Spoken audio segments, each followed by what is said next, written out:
everybody. Welcome back. It's been a while. How's it going, everyone? It's been centuries. Very busy, busy past what, 2, 3 months, right? Three, 4 months, Mhm. I should say. So very busy, hard to kind of just sit down and take a breath, let alone try to, run and do a show. But nonetheless, a lot of that craziness has died down, at least for the moment. So Mhm. we'll we're gonna do some episodes back to back and let's do it. All right, so let's get into it. So this episode is actually Terrence's interview. So this has been long anticipated.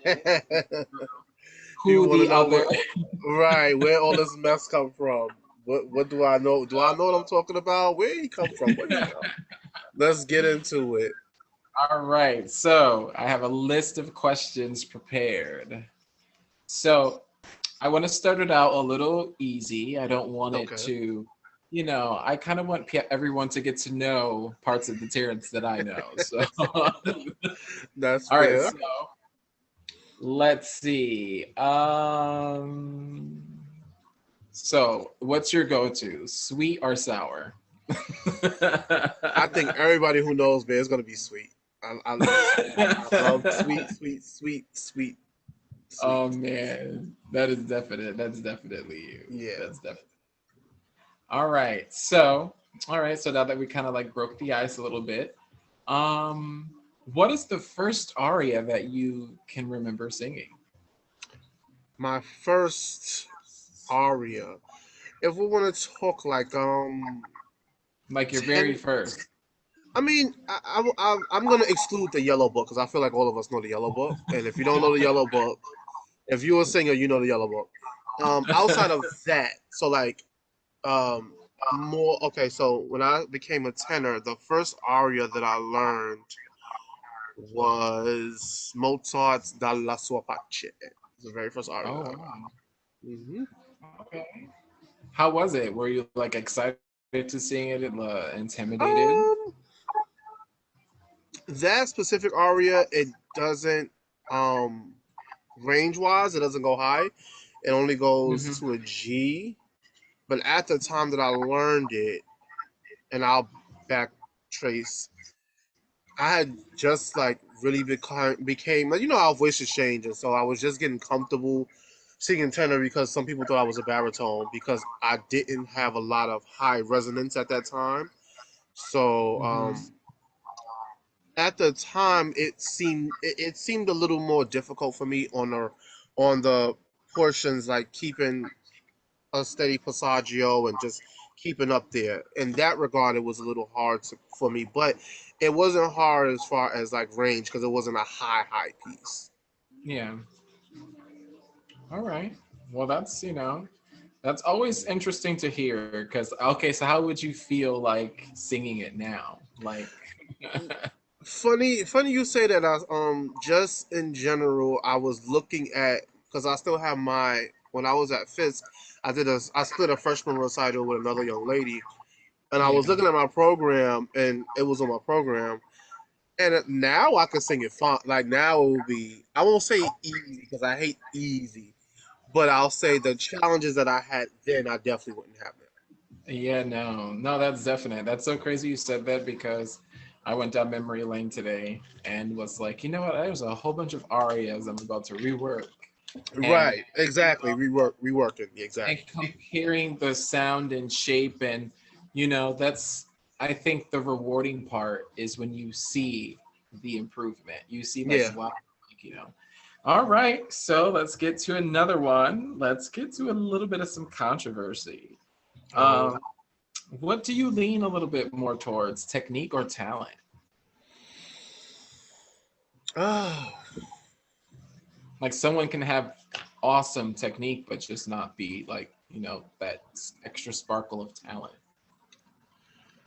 I'm gonna go technique because um a lot of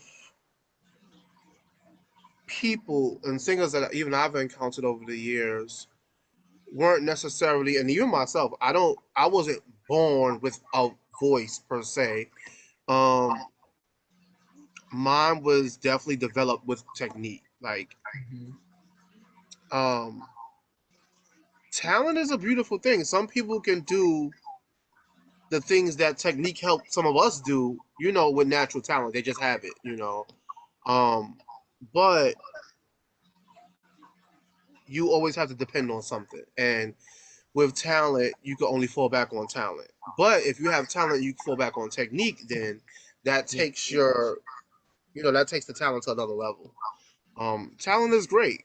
It's the raw material, but I think technique is the shaper. All right. You know. Definitely. Okay, so let's get into another one. What musical advice would you give to your younger self? Ooh, musical advice. Hmm. Like it could be decisions made for school. It could be, you know, changing things, or maybe you should have kept something the same, or you know. Don't stop judging your talent by others because I came up with I was always in music and I'll just go do the whole rundown so it'll make sense. Hmm. Um, I didn't like I don't have anybody musical in my family. The how this hot mess started was I was in this school called PS 125. For those of you in Harlem, it's actually maybe maybe 4 or 5 blocks from Manhattan School of Music. It's over there. It's in that area. And this guy came and auditioned. Now at the time I didn't know what it's for, so they told us all to go to auditorium, and he basically went to the piano and one by one gave us a five note scale, Hmm. and he vocalized us. Now mind you, I was in third grade then, and I was like, okay, thank you, and we went back to class. I didn't make we made nothing of it. About 2 weeks later, I got something in the mail saying, hey, you've passed the audition. Would you like to come to the Boys Choir of Harlem? So before you go to the school, every summer there's a preparatory um, summer program that we go away for. So I went away for the summer program, and my mom told me, she said, listen, try it. Because I wasn't sure. I'm like, music? I never thought about being in music. She said, try it for a year. If it doesn't work, we'll try something else. That's the beautiful thing about life. If you wake up, that's another chance to try again. Yeah. So I said, okay, let's do it. So we went. So I went, and when I walked through those doors, literally did not know then that my life would change. So I went, and needless to say, I stayed from the fourth. It was from fourth to 12th grade, and I was there the whole time. Um, that's when the music bug kind of bit me, and Hmm. I wasn't exposed to Mozart and things like that outside of like hearing it on a movie or a TV show. And that's not a negative thing. That's just a thing. Like I wasn't exposed to it. So once I got exposed to it and I started to, really get a feel for it, I was in a boy choir, so I was boy soprano for about. I think my voice didn't change till I was about. It started around 14, and I don't think it settled till like I was like maybe 16. Hmm. So during my years at the Boys Choir Home, I had a lot of like my early performing experiences weren't talent shows. They were like singing at with the New York Philharmonic and singing with the with BSO and singing with HGO and things like that. So I did get an early start in music, so to speak. Music theory, piano lessons, all that kind of stuff. But what made this experience different is because there was people that looked like me teaching me. Yeah. Which is not. Don't get me wrong. Our counterparts are just fine, but it's almost something that's uncommon, especially. I mean, nowadays, of course, you have more, but in what was that? 1999, 2000s and stuff. We had educators back then, but there were definitely not as many as there are now. So that Yeah. made a difference. I was brought up by people like Walter Turnbull, famous tenor, um, Mr. Wilson, God bless both of their souls, they passed on, who was a world renowned coach, played for Anna Mofo, played for Shirley Verrett. He was the artistic director up in Boston. I think the Boston, was it BSO or Boston Pops? One of the two, I can't remember. But Mm. artistic director, he went to Juilliard, graduated from Juilliard, um, and he was the liaison between us because he had been artistic director in Boston. He was able to, for a number of years, get a lot of us scholarships to go to Tanglewood. That's how I went to Tanglewood twice, Mm. where I met. The first year I went to Tanglewood. I think the artist in residence was Barbara Bonney, and then did mass class with her. And then the second time I went, the artist in residence, it was Dawn Upshaw. The second time around, it was Dawn Upshaw. Okay. Um, and I mean, I loved my experience at Tanglewood. Both times I went, it was a beautiful experience. It's something to be said to be literally engulfed into music from the time you wake up to the time you go to sleep. And it was in the summer. It was up in Massachusetts, so we would go to the Kutavisky Shed and hear just the most amazing music, um, from orchestral to chamber to whoever was doing recitals. I mean, it was just a beautiful experience. My first operatic experience, I was with the Boys Choir Harlem. Mr. Wilson was in charge. They had got us a performance or performances up at Lake George Opera, and that's when I did Benjamin Britten's Midsummer Night Dream. So that was technically I made my debut at 10 years old, if you want to Oh, go there. all But yeah, right. it was Benjamin Britten's Midsummer Night Dream. Um, but I think vocally, fast forward a little bit, when I was graduating high school, I noticed that my voice, like I didn't have those high notes like my counterparts had. Like I went to school with some really crazy good singers, like really really good, and I was always like I didn't have like high A's, B's, B flat, C's, none of that. So when I went away to Fisk, um, I thought I was slick, but little did I know my voice teacher was slicker. I would pick pieces because I had previous knowledge, she allowed me a little leeway, so she would let me pick one or two pieces to sing, and I would Mm-hmm. make sure that anything that I picked that was like it was like a G and down, because as a singer, who wants to expose their faults? So I'm just like, I know I don't have those high notes, so why would I even set myself up? So she kind of rolled with it a little bit, and then she's Mm-hmm. like, no, we have to start singing higher. So what I would do, and I'm not saying somebody taught me this. This is just from what I remember. I took my chest voice up so high that when I got to a G, it was just all this weight, and it was so much pressure on the chords, I couldn't shoot off into the upper register because I didn't know that I through my passaggio I had to narrow it and go into head voice to go up. I was just like gung ho chest voice like straight up, and for a tenor that's your worst nightmare. So that's why I Yeah. wasn't able to sing like past the G. I don't know how I managed to get the G sharps because that year in the fall we did the Messiah and I happened to get the tenor solo, and there were I know for the opening recit and the Every Valley, there are a couple of G sharps. I must have pushed them to no end, but once my teacher discovered that pit in my voice, she said, "Okay, since we're gonna do way more Mozart, you're not gonna like it, but it's gonna help you." So we started to do some more Mozart and some Bach. I must say, this has become not popular as it used to once be.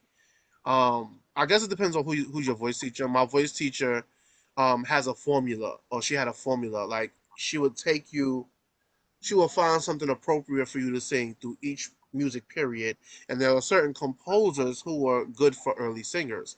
So Yeah.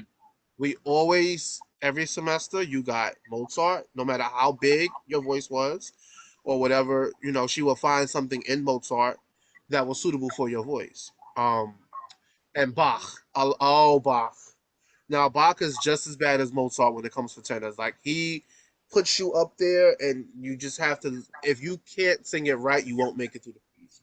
Mm-hmm. So my second semester, we definitely started transitioning to those high A's, and it was a problem for me because I in my head the way I heard a high A, I couldn't produce it, and Yeah. that's what she was working with me on. Like, no, You gotta, mix your voice. You gotta, manipulate it, into going straight up or straight out, however you visually, look at it. And slowly but surely, like I started to get a gateway. I was like, oh my God. And so from then on, we started to go a little higher, a little higher. Um, Second year, she's like, I want to do a production. Because we have enough singers. Before we didn't have enough singers. We have enough singers to get, to be able to do a production. So I asked her Yeah. what did she want to do. She said, I want to do the magic flute.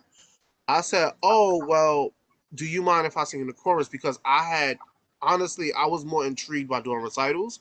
So Yeah. I wanted to do another recital, but I wanted to do like a full, like a nice long recital. Um, Mhm. and so I told her because I wasn't off workshop, so I had to participate. I said, listen, I'll sing in the chorus. I'll sing one of the priest roles, something that requires minimal effort because I want to really, yeah, I want to focus on the recital stuff because that's just where I was at in my head. And so we went to the audition and formal audition, sang someone to me knows music. And then I remember like a week later, I was in the cafeteria and we were all just sitting chatting. And like three people came up to me, it was like, congratulations, congratulations. I'm like, about what? Like, then like I You was got literally like didn't know what they were talking about because I think I had went straight from like I had like a regular class, so I didn't go to the music building, and I went straight there to lunch. And so I hadn't went in the music building that day yet. So when I went to the music building, they had posted, who made what. And I was so irritated. I was so mad because I told my teacher, I said, I don't want anything lead because it requires time, and you have to learn the part. You That is have to true. sing it, you have to act it, you have to, and the Mhm. magic flute. Those of you who don't know has dialogue, so there was, is that as well. Um, So we start rehearsals on it because she's not gonna. I told her I didn't want to do it, but she was like, "Oh well, Too oh bad, well." so sad. That's Right, right. So it. it was hard for me at first because I was still trying to adjust this I won't say new way of singing or just a better way of transitioning to getting to accessing the upper part of my voice. And those of you who know the magic flute, especially Tamino's part, it's not high in the sense that you have high C's to sing because you don't. But Mozart, he does this that E to A, E, A, E, A, E, A. He keeps you up there majority of the opera. And so just learning how to get through the opera and singing it in a way that wasn't detrimental to my voice by the time the show came, I'm not gonna say I was it was the best, but it was definitely better than what it was, and I was just still learning it and singing it in the body, and I was only 19 at the time. But still, that's how you gotta learn. You That have to you're do. right. The only way to do a thing is to do the thing. So, Mhm. gratefully, I'm grateful that was my experience because that was the first role that I had under my belt. And it's a role that's you can sing for a while, and um, that's a role that today I would still do. I would say, I mean, some people put age caps on roles. I mean, tomato, tomato. I just think that's so pointless, to be Yeah. honest. If the voice is in shape, I If the mean, voice is in shape that's and what you could do costume it that's what costumes are for. Like right, right, right. that's the So thing. that is yeah. So that was my second year at Fisk. So my third year at Fisk, my concentration was we had lost not lost, but students had graduated. So we didn't have as many a lot of students had graduated that the end of my second year. So there weren't a Mhm. lot of singers left. So she's like, well, we probably won't be able to do a full fledged opera, but we'll do a nice concert of opera scenes with Okay. costume, with costume as well. So I That's think something. yeah, yeah, because you still have to perform no matter what. You're I right. think that year we did Simile. We did Sings from Simile. I sang Mhm. Jupiter. We did a couple of things from Simile. We did the Tales of Hoffman. I was in that, and I was in something else. It was Tales of Hoffman, the Handel, and it was actually Verdi's Othello. My good friend Miss Angela Stockdale. We did the Già nella notte densa, the duet between Desdemona and Othello, and so that was the operatic concert for that year. But we always did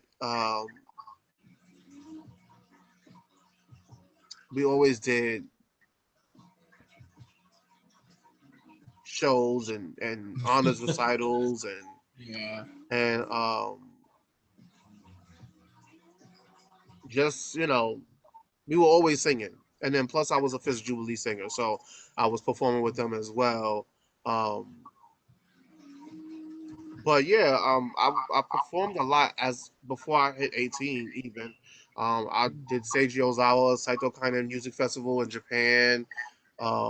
We were regulars. We would do literally a concert every year with the New York Philharmonic with Kurt Mazur, Skitz Henderson. Most times when I was a youngster, it was with Kurt Mazur. Um, Pamina Hmm. Barana with Kathleen Battle and John Do you feel Aller. do you feel that all that music that you were surrounded by definitely has been beneficial to you Of as growing course. years? So like you're hearing like these singers live that a lot of us have only heard like through an album or not. So it's kind of like you're hearing like orally the, you know, Yeah, that's just I always say, especially with this COVID stuff, a lot of us have had to unfortunately resort to a lot of virtual things. But from being a musician as well and going to hear people perform, there's nothing like when the sound hits you. Like there's yeah. nothing like that. I mean, there's nothing like it. You can look at a video all you want. It could be high def, 4K, 4H, 4Z. I don't care. But there's nothing like when you're sitting in the audience and the sound hits you. Yeah. Whether you're at a symphonic concert, a chamber music concert, a singing recital, or actual opera. When it's different when the sound hits you. Um, and I'll segue that into saying, speaking of sound hitting you, when we sang with Jesse Norman, oh Mhm. listen, oh my God, it's literally like getting hit with a tidal wave of sound. It really, but in the Uh, most pleasant way. Like I remember we were doing the opening for this cruise ship for the Grand Princess, and they had arranged a special version of Amazing Grace for us and Jesse Norman. And mhm. we were literally like in a semicircle, and she was in the center of the semicircle. And if you know Jessie, she'll walk around and smile at you. And she walked and came to us, and while she was coming to us, she was singing, and it was just like a wall of just like poof. It was almost like it hypnotized you. Um, yeah, so it's nothing like standing next to or going to see live music. But when you're sitting next to somebody like Jesse Norman and that sound hit you in your face, it's just like, oh my God. Like I remember also one of my professors was really good friend. I went to college with Angela Brown. And Angela Brown came and sang for us, and it was so I'm very thankful for that experience because I've met a lot of the people who I looked up to. Florence Quivar did an album with us. The famous spirituals album, um, she did with us, and a lot of the greats that we consider greats. Not all of them, but some of them I was privileged to meet, and a lot of them are very nice, very contrary to That's what their always good. reputations. I mean, that's always good. Definitely to Yeah, remember people by. I mean, you definitely remember how people treat you. I yeah, mean, that yeah. definitely that's impactful. So, but yes, all right. So let's get some. I love that we got that definite. It conjoined with the last question. So now it's the next questions I have are now going to make much more sense to people rather than Okay. having a ambiguity. All right. So out of all your experience of singing, Hmm. can you recollect a time when you had like a bad moment? like a time that like you know was something that maybe either was pivotal to growth or something that depending on the situation. Like, did you ever have a recital where it didn't go as was intended, or a live performance? I mean, I think all of us as singers know that nothing is ever going to go the way you want it to 100%. It's just not. Yeah. It's not. Everything could be in place. It's the nature of the beast. Especially when you have the more moving parts, the more that can go wrong. But I think for singers, I think us, and I could be wrong. Literally, the set could come down, flaming fire, but as long as our voices are okay, you really good. Let me just move out the way, let it fall. Let me come over Uh, here, give you a nice line, and but I will say recently I sang for performance class, and um, I didn't do too well. My voice was tired.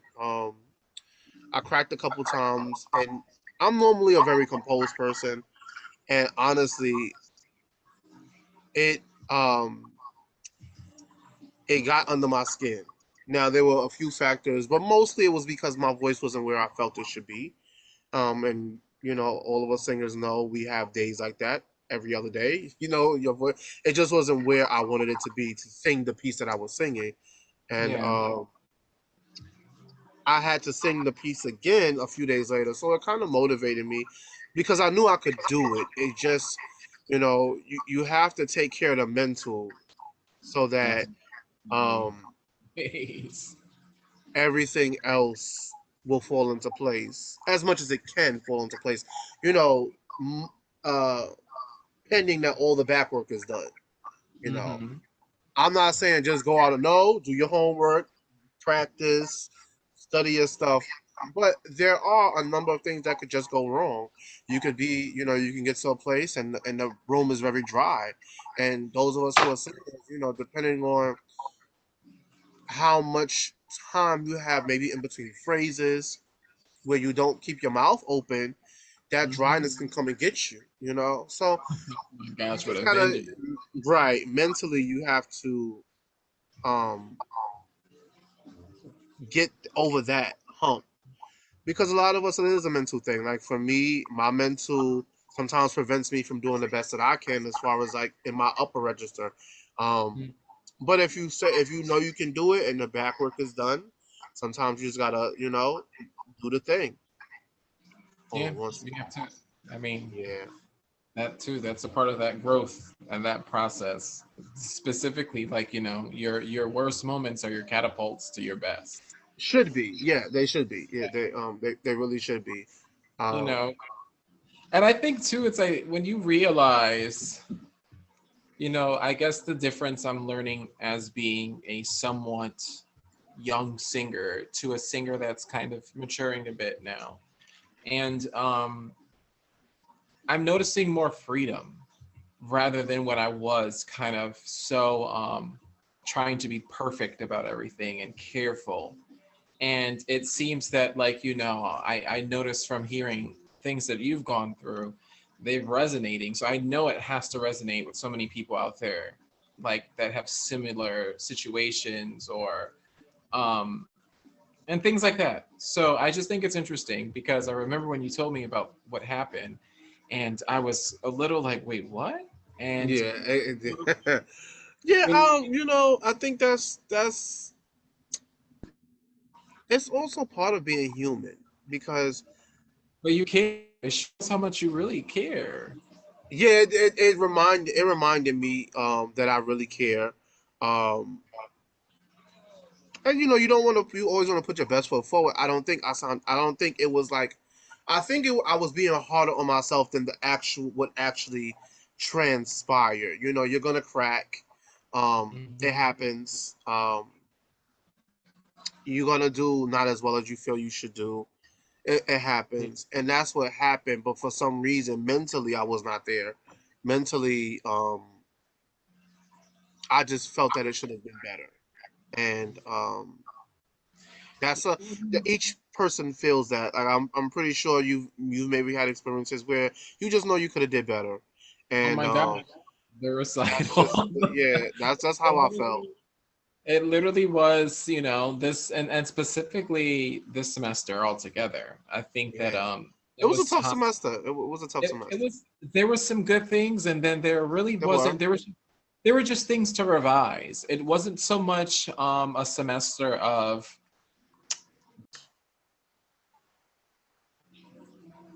All right. So back with part two. Any more All questions right. you have for me? Or you want to, or should I Um. just start rambling again? Oh no, I definitely have some more questions. Okie dokie. All right. So, let's see. Which composer is your favorite of all time? Oh, that's hard. Oof.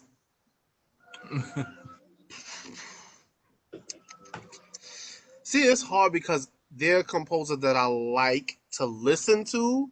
They're composers that I like Mhm. to sing. And it depends on what it's for. Okay, let me try to break it down as much as I can. Um, Operatic. I'm a Puccini kind of person. I love to listen to Puccini. I think So my every Puccini above everything. yeah, I love Puccini. I love Madame Butterfly is probably one of my favorite operas, and Turandot is my other one, both Puccini and Tosca too. I mean, Labo. I mean, you can keep going on and on. That's my favorite operatic composer. I Mhm. don't sing much of his stuff because a lot of his stuff is more thrusty singing, is more Spinto esque, dramatic. As he has a couple of lyric things you can do in there. Maybe a couple of pieces from La Boheme or a little bit from Madame Butterfly, but most of his other stuff is hefty, hefty, hefty. I love Schubert. I'm a leader person. I love Schubert. You can't go wrong. The man know how to write a piece of music. Um, yeah, I can't do one. It's just too many people who are good at too many things. I love Florence Price, John W. Work, William Grant Still, Adolphus Hellstork. Um, I love Verdi, Brahms, Schumann, Schnittke. Love me some Eric Whitacre. Love, love, love, love, love Eric Whitacre. Um, some Handel, Hasse. Um, am I missing anybody that I like? Some Haydn, some Vivaldi. Um, but Yeah, I for was the Baroque. if you have to say who am I in heavy rotation, if you look at my playlist, you're definitely gonna hear Puccini, you're definitely gonna hear Schubert, excuse me, and you're definitely gonna hear some Verdi. I dibble dab a little Wagner. I love Mahler too. Oh yes, Mahler. How can I forget Mr. Mahler? But yeah, Schubert, Puccini, Verdi, sprinkle some Bellini. You're gonna hear in my if you open my playlist. Those are the people you'll hear the most. I didn't say Okay. Mozart, did I? Well, see, I have a love hate relationship with Yeah, Mozart, but that's yeah, you another. didn't mention Mozart at all. Yeah, I just I know. know. The people about to come shoot me. I probably got a red dot on my head now. They're about to snipe me dead. Instead of saying Mozart, I'll say Salieri. How about that? Oh, no. I'm not associating myself with this.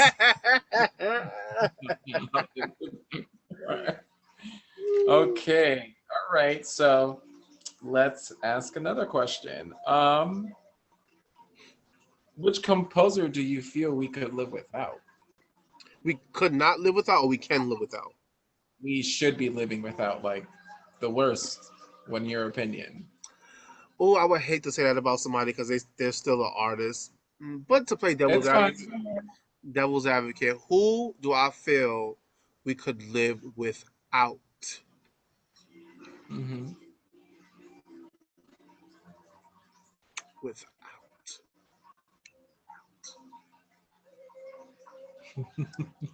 I'm about to step on some toes. Oh, I'm about to step on Fine. some toes. Go ahead. Say what you have to say. I know he's a big factor in the atonal movement. I get it. You know, I know that some people like. that stuff, but I Schoenberg, oof. Okay. Oh. I know the I people about to agree. attack me. I mean, it's I'm just not sorry. for. There's Attack nothing me. wrong with it. I'm sure people love Schoenberg. It just doesn't sit well in my ear. Now, maybe Hmm. that's me, but it's just not me. I've listened to a few pieces. I performed a piece before with Tanglewood. We did the Escape from Warsaw, excuse me, by Schoenberg. Is a symphonic work and it has like a tenor and bass chorus in it. I mean, that's the most all over the place singing I've ever done. There was like the intervals are less all over the place. Minor, minor thirds to minor sevenths to jump down to augmented fourths. It just don't sit well in the ear for me. All Sorry, right. Schoenberg. I mean, that's always good to always, it's not being shady. It's just a No, preference, you know. yeah, just a No preference, offense, just a preference. no offense to anyone. Um, so let's see. All right. If you could perform with any musician, living or past, you only could pick one, Hmm. and only one, and you either could do a duet with this person or just have your two separate segments. Who are you picking and why? I could perform with anybody. Who would I who would I pick and why? For this one, oh, this is so hard. I'm gonna have to go.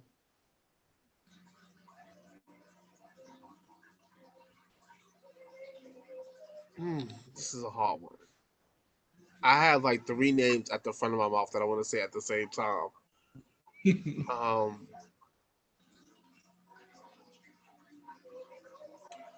I'm gonna go George Shirley. And George Shirley. the reason why I say George Shirley is because there are so many similarities that I hear in my voice that he has in his voice. Like he sings Mhm. Mozart with this darkness. Like it's a dark tint that he has to his voice that I like. It's different from the other Mozarty tenors, you know. Yeah, So and also, I mean, it's George Shirley, so why not? yeah, But yeah, I amazing. would. A lot of people I would love to sing with, but if I had to pick one, it would definitely be him. Okay, all right. No, that's so good. Okay. So just out of curiosity, since you had three, who were the other two that you were battling? Larry Brownlee was my second, Mm. and Fritz Wunderlich was my third. Probably if you ever what baritone what Dietrich Fischer Dieskau is to leader, especially baritonal singer. I think Fritz Wunderlich is for the tenors. It's just a beautifully produced, even sound, just gorgeous. If you ever doing Schumann's Dich Taliba, I think he's probably one of your go-tos that you might just want to just take a listen to. I know some singers don't like to listen to other people sing things before they learn them, but just Yeah. if you need a point of reference, I think his Dich Taliba is probably um, one of the best on record. Mm. Okay. All right. Another question. All right. Um, this one is: would you consider yourself an anxious singer? Anxious. Yes. My nerves get really bad. Especially when I have to sing by myself. You would think all Mhm. these years you get used to it, but that's something I've never gotten used to it ever after all these years. When I sing, I found when I sing and there are other people on stage, I'm okay. It's not Yeah. as bad, but it's something about knowing that that's all you or you by yourself. I don't know. It's something that a lot of the greats have bad nerves. I would love to not have nerves, but um, it's something that you definitely work on for the rest of your life. But that's why you should do a lot of performing, because the more you perform, the easier it'll get. Um, Yeah, that better sense of confidence, because I think when you're channeling kind of not being yourself but being someone else, mhm. you're channeling all these things and attributes you've picked up from the characters that you play. So I think like that's so essential to shaping and being able to kind of jump into these different mindsets to help with that individual performance so that you're not I so agree. nervous. I agree. So yeah, no. I mean, it's I mean, you don't appear anxious on stage. So that's why I was just so that's why I was asking the question, like, would you consider yourself anxious because you Oh do carry some yes. so My okay. leg was. I think when I did the El Kenny, I'm so like I felt my leg move. My back leg was like it would not stand still, and I'm like, thank God this piece has a lot of acting in it, because if I had to stand still and sing it, y'all would have saw my leg move. And I don't know why it was moving, because I was pretty like vocally I felt pretty okay. I was more so nervous for Max, because I know how that piece is for pianists. Like it's a nightmare. And when I went back and listened to it, I didn't want to listen to it, but when I went back and listened to it, and he played like he went. I told Max, I said, Max, listen, Doctor Midroy for the. I said, if you want to play us like normally, you do uh, a collaboration on, you meet with tempo, but Yeah. because this piece is fiendishly hard for the pianist, I said, listen, if you want to go slower, as long as we're not going at a snail speed, I'm fine, because I know that it's hard to play, even if you're the most accomplished pianist. And so when I got out there on stage and he started, and he played it slightly like that was the tempo that we were working towards. When we had rehearsed it, we did it slightly slower. So when I heard him play, I said, "Oh, he's ready today, huh? All right now." He played it, he played it the tempo that I would love to record it with him. Like I would love to just I mean, record you it with him. still ask him. I'm pretty sure he Yeah, would yeah. definitely. I thought about asking him and things like that. I would love to record, not just that, because I think he's a fabulous pianist and coach and music educator, but Mhm. that piece in particular, because he was so nervous about messing up, which I love. I don't love the fact that he was nervous. Just his sense of, I want to make this right. I want to make it good for you, as the singer. Yeah. And it's just, when you find world class musicians like that, you just have to hold on Like to they them. actually care. No, I mean, Dr. Yeah, Medroid is yeah. he's a He's like, phenomenal no. What he said? He said when we literally, the first coaching, we talked for like 20 minutes, because we were having such a battle about the tempo. Because I'm like, no, like I went in, I picked this piece knowing that this was going to be an issue. Like anybody, if you pick El Krennic and you don't know who's going to play for you, you're kind of taking a gamble, because Yeah, you you definitely know are.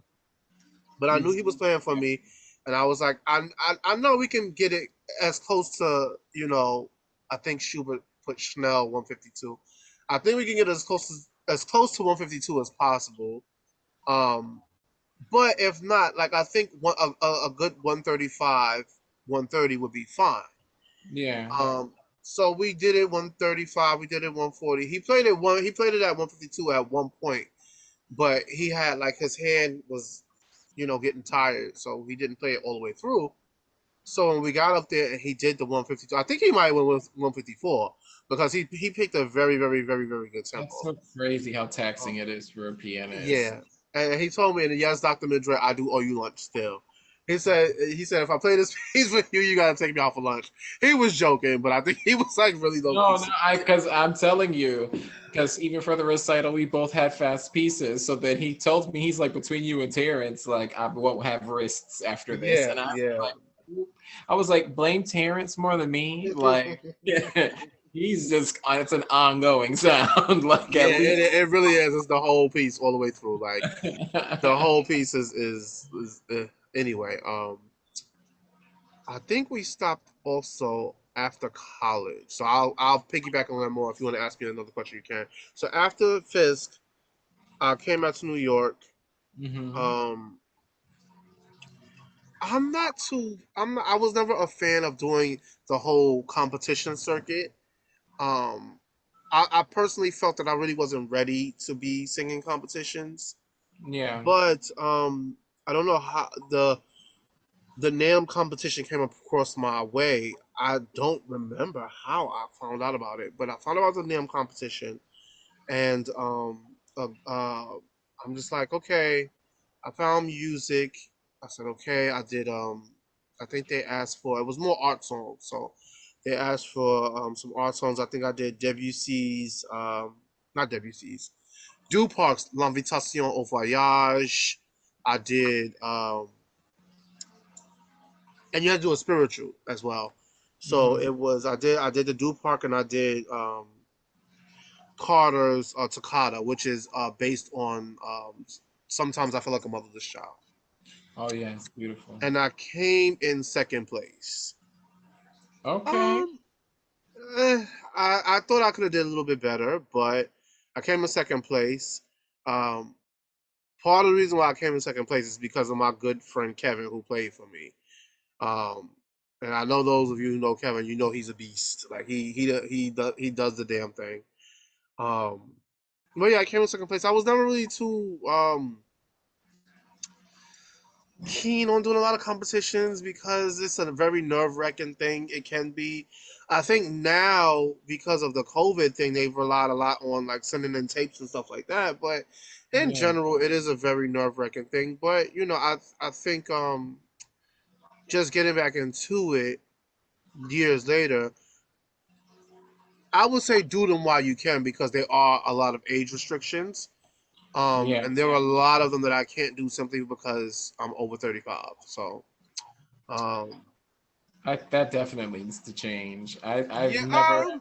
Well, I'll say this: I do just make more competitions for people between 30 and 40. Um, I get why you wouldn't want a 35-year-old or 40-year-old singing with an 18-year-old because by sheer experience it can be unfair. So I get that. But Yeah. why don't you do an 18? Do you do age groups? Do 18 to 25? Yeah. Do Just 20? separate by. Right. Do 25 to 35 or 30 to 40? However you want to separate it. I just think that it should be a little better as far as the age A little bit more restrictions. inclusive, Right. definitely. Right. Right. Right. Right. Right. All right. I think, I mean, I have asked you pretty much a lot of the stuff Okay. that I guess this could be my last question. In this world, Hmm. what would you want to be remembered for, specifically in music?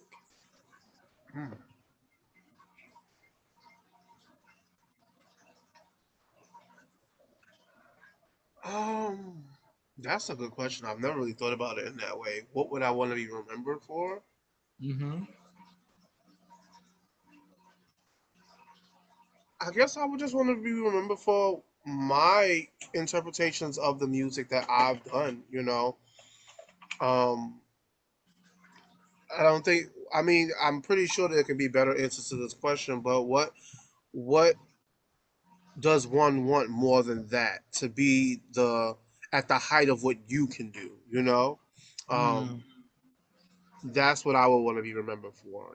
I just don't want to be compared. I want to be remembered for what I've done. How was my Au Cœur Niche? How was my La Fleur? How was my um, interpretation of the music that I've done? I don't want to yeah. be known. I don't want to be remembered for being the best at this at that. No, I just want to remember for my contribution to the music that I chose to do. Mm. All right. I think that's a fair enough answer. No, I think it's. Yeah. I mean, it's definitely something that's. I think on the root more than anything. I was having a conversation with someone today, literally saying like it'll be crazy because like from 500 years from now, if these videos are still in existence and if opera is still in existence, if singing, I was like, we are going to be considered those ancient Right. ancient voices and the new early music scene. Like so it's really interesting to see that we're a part of that history, whether we just by taking a chance and being enveloped in this type of environment. um it's like a continuation. So yeah. But yeah, so would you like to let us know anything else that you feel that um, I'm pretty sure there's plenty of things that I've forgotten to say, but nonetheless, I digress. Um,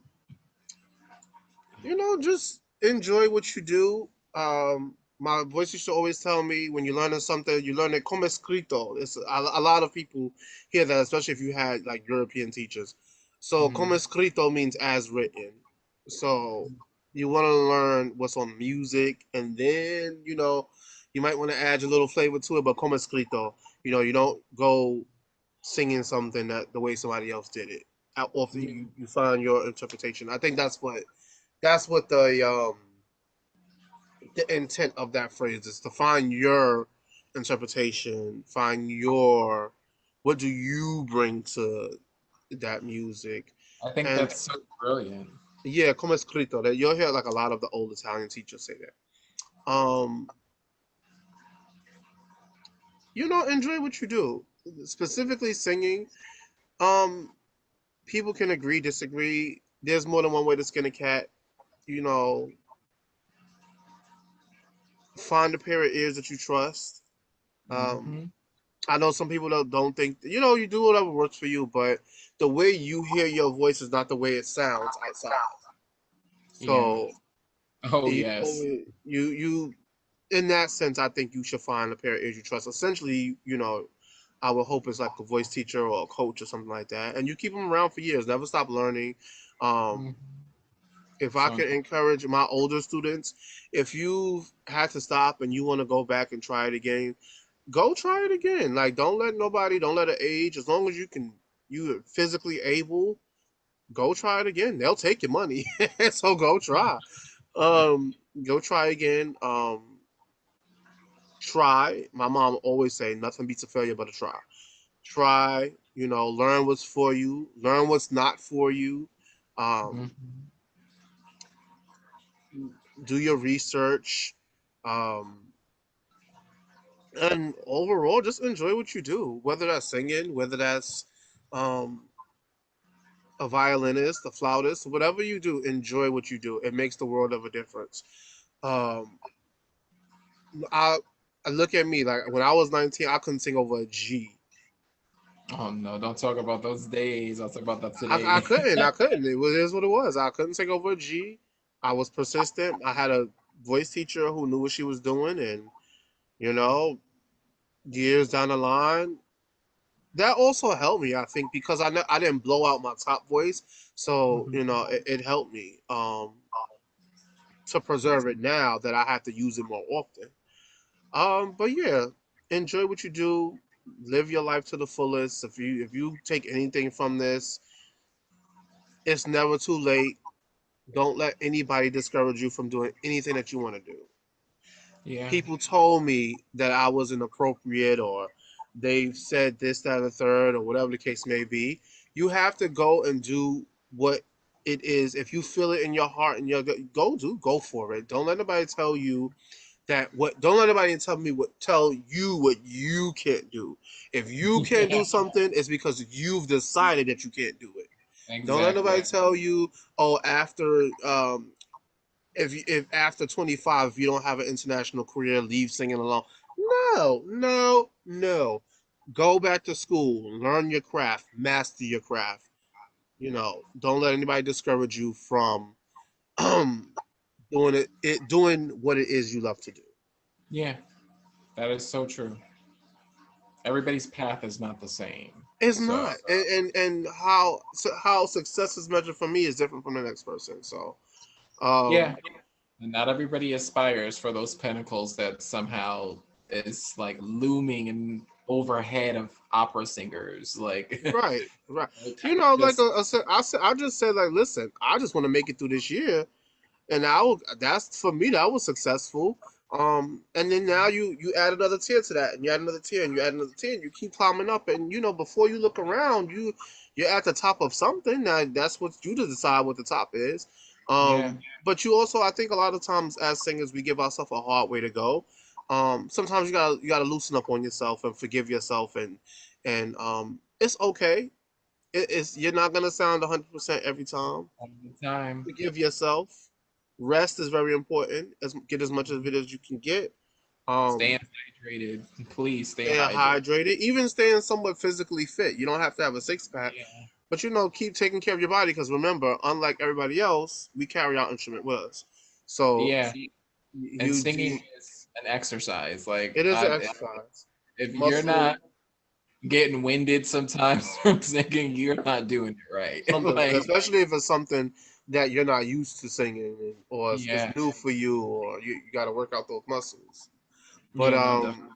yeah, I mean, it's been a journey, and that's really, I've sang a lot of places and did a lot of things, and I'm grateful for the opportunities that I've had, and just blessed. Every time we take some things for granted, but every time my feet touch a stage, I'm blessed because it did Yeah. not have to happen. So that's why I tell, listen, if you're doing a gig that you don't want to do, we've all been there. I get it. I understand. But when you part those lips, make sure nothing short than glorious comes out. Yeah. Mm-hmm. And on 100%. that, yeah, and on that note, if you guys have any more questions for me or even Yvonne, just let us know, leave us messages and all those good things. And that is it for this episode. So we will catch you guys on the next merry-go-round. All right, everyone. See you later. Bye.